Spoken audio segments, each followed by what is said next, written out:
Hola, ¿qué tal? Buenas tardes. Mi nombre es David Alejandro Suárez Díaz. Actualmente soy pasante en Derecho en el Centro Universitario de Ciencias Sociales y Humanidades de la Universidad de Guadalajara. El día de hoy voy a compartirles un poco el tema sobre Yaquiri Rubio. Yaquiri Rubio era una joven de 20 años que en el año 2013 fue acusada de homicidio por exceso de legítima defensa al matar a su agresor.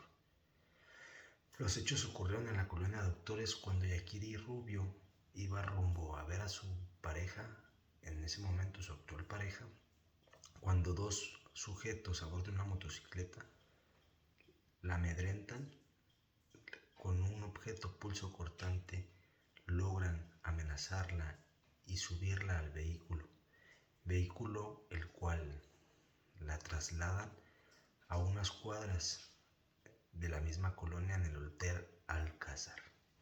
Ahí es donde se llevó a cabo el acto sexual, la agresión cometidas por estos dos sujetos. Yaquiri Rubio, agredida sexualmente, forcejeó con Omar Ramírez, que fue herido de muerte con un cuchillo. El 9 de enero del 2014, el juez decidió que sería liberada bajo fianza, pero seguía enfrentando cargos y su sentencia en febrero del 2014, el Tribunal de la Ciudad de México decidió liberarla, reconociendo que actuó en defensa propia.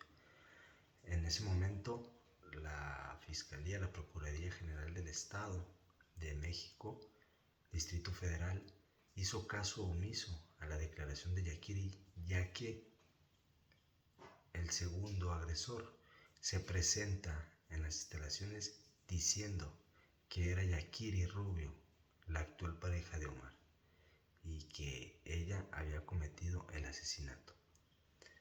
Así la trasladan al penal, donde le dictan una sentencia de 60 años.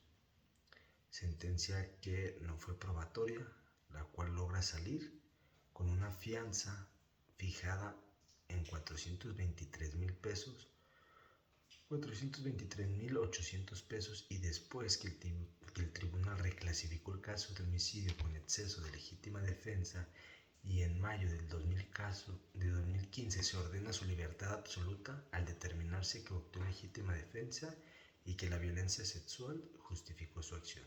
Como podemos apreciar, en este caso fue un tema de gran controversia y un parteaguas para la perspectiva de género, en el cual el sistema judicial mexicano sin duda revictimiza a mujeres que se defienden de la violencia de género. Claro que hubo revictimización en haber sido tratada como una víctima. Ella fue criminalizada por haberse defendido de sus agresores. La falta de perspectiva de género permitió que fueran ignoradas las condiciones de violencia de género y de vulnerabilidad a la que fue sometida. Defensa legítima desde la perspectiva de género, el acto de ella de defenderse debe entenderse como violencia sistemática contra las mujeres. El trato que recibió, aparte de las autoridades y la rapidez con la que la acusaron, muestra cómo las autoridades perpetúan la violencia de género en lugar de la protección de las víctimas. Lo que ejercieron fue violencia institucional. Gracias a la gran movilización social y feminista, en este caso con el apoyo de los derechos humanos que se movilizaron en defensa de Yaquiri, el juez determinó que fue un encarcelamiento injusto. En este caso, los datos de pruebas, como la declaración de Yaquiri, donde detalló el ataque que sufrió y cómo logró escapar de sus agresores, la evidencia forense, donde los exámenes médicos muestran que Yaquiri fue víctima de agresión sexual, se documentaron las lesiones que sufrió, las pruebas de ADN se vincularon a sus agresores, las evidencias del lugar del incidente. Hubo pruebas recolectadas en el lugar, lo que proporcionó información crucial en este caso. Los testimonios de los testigos que ayudaron a Yaquiri tras el incidente ayudó a confirmar la versión de los hechos. Las pruebas se presentaron de evidencias relacionadas con la defensa propia, donde se argumentó que Yaquiri Usó la fuerza en un intento de protección y de supervivencia durante el ataque. Las pruebas de apoyo, la movilización social, la presión pública y las organizaciones de derechos humanos y feministas jugaron el papel crucial a llamar la atención del caso y exigir justicia.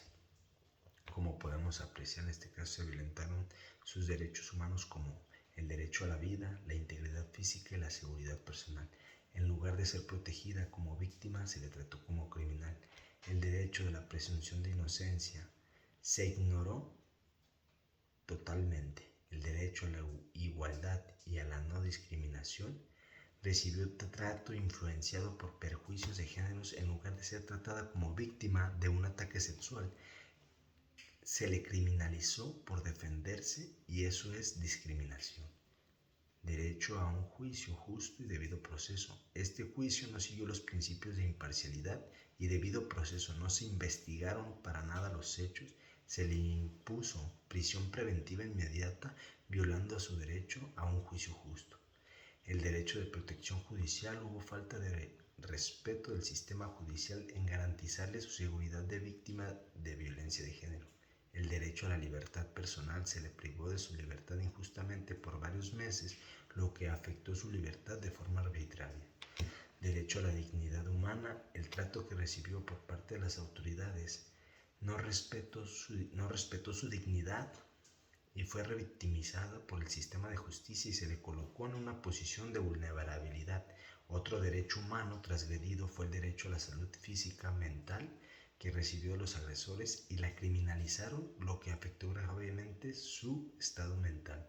En este caso se violentaron varios artículos de la Constitución, como son el artículo 1 de los derechos humanos y no discriminación, artículo 14 las garantías de legalidad y debido proceso, artículo 16 la protección contra detenciones arbitrarias, artículo 17 derecho a la justicia, artículo 20 derechos de las víctimas del acusado, artículo 22 prohibición de penas excesivas. Hubo deficiencias en el tratamiento inicial de Yakiri como víctima, las injusticias y la acusación del homicidio impulsó a un debate social sobre la criminalización de las víctimas y la necesidad de reformar el sistema judicial para proteger a las personas que actúan en defensa propia ante sus situaciones de violencia. Es decir, el valorar o qué tan grave puede ser la defensa. En el contrato de convencionalidad del caso se ha discutido si el sistema judicial mexicano respecto a los derechos humanos y de cómo se alinea a los estándares internacionales. La defensa de Yakiri, argumentando que su condena violaba sus derechos humanos protegidos por los tratados internacionales. En este caso, las críticas se centraron obviamente en un sistema judicial no había aplicado los estándares en los que respecta a los derechos de las víctimas de violencia de género. En este caso, la gran necesidad de que los sistemas judiciales garanticen la protección efectiva de los derechos humanos y refleja como contrato de convencionalidad, actúa como un precinto orientador para asegurar las leyes que respetan los compromisos internacionales en materia de derechos humanos.